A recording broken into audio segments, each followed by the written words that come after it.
Ils étaient 3 ce jour-là à donner une conférence de presse.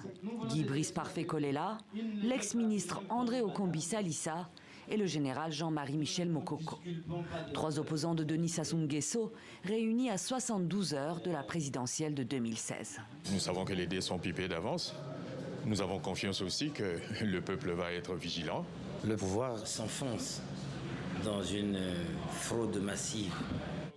Près de 6 ans plus tard, l'un d'entre eux, Guy Brice Parfait Kolela, est décédé. Les 2 autres, Jean-Marie Michel Mokoko et André Okombi Salissa, sont en prison, arrêtés tour à tour en juin 2016 et janvier 2017.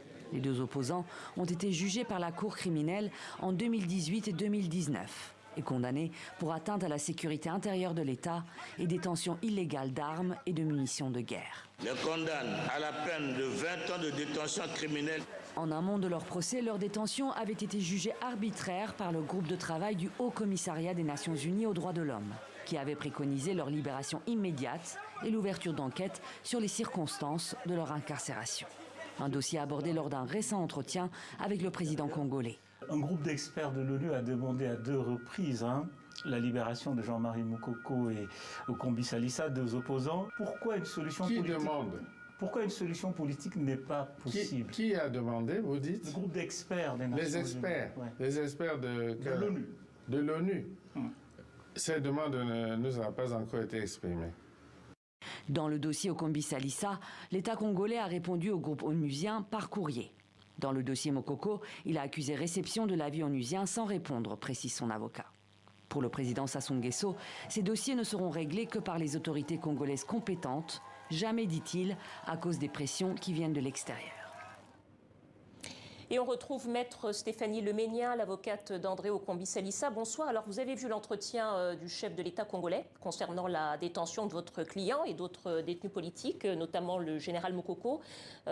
Que contestez-vous ou qu'avez-vous à dire de cette interview ?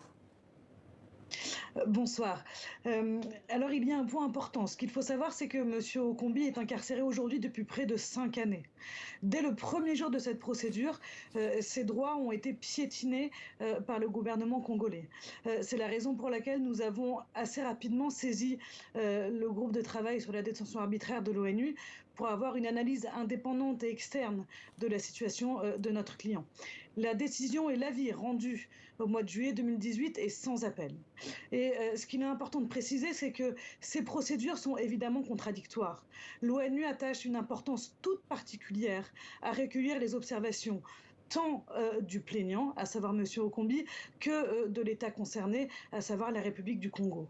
Et c'est d'ailleurs dans ce cadre que la République du Congo a transmis ses observations écrites sur notre requête au groupe de travail sur la détention arbitraire avant que cet avis soit rendu. Alors, maître Leménien, cette mise en cause par les Nations Unies remonte à 2017. Depuis, votre client a été jugé en 2019. Est-ce qu'il subsiste encore des recours judiciaires, des voies politiques ou des contestations de votre côté? L'intégralité, malheureusement, des recours au niveau interne ont été bien évidemment épuisés. Ce qu'il faut savoir, c'est que cette procédure s'est clôturée par un procès d'assises qui n'a fait que confirmer la violation des droits de mon client. On avait des témoins qui étaient incarcérés. On a un PV de saisie d'armes. Il a été démontré à l'audience que ce PV était un faux. On a tout un pan de la procédure qui était à l'avantage de notre client qui a été écarté des débats. On ne nous a pas laissé la parole de manière libre et on nous a demandé de nous taire tous les jours de cette audience, jour auquel j'étais présente.